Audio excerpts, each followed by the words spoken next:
Dans une lettre adressée à la haute représentante et au ministre des Affaires étrangères de l'Union européenne, Human Rights Watch demande instamment le soutien du renouvellement des sanctions ciblées de l'Union européenne contre les hauts fonctionnaires responsables de la répression violente et d'autres atteintes graves aux droits humains en République démocratique du Congo.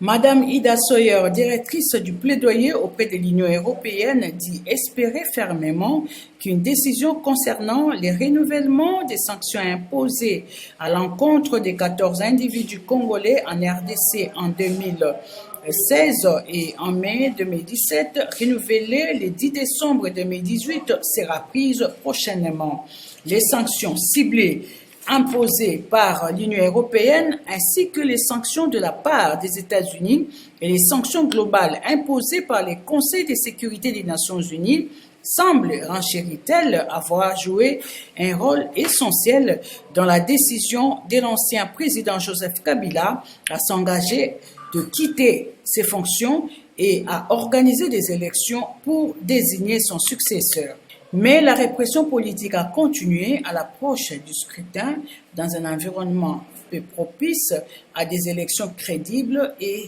à l'impunité pour les atteintes graves aux droits humains perdure.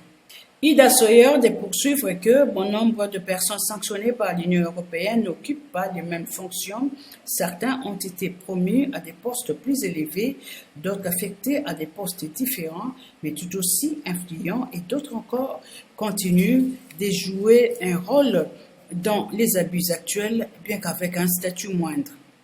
La constante est que tous ces individus bénéficient toujours d'une impunité pour leur rôle dans les atteintes aux droits humains passés.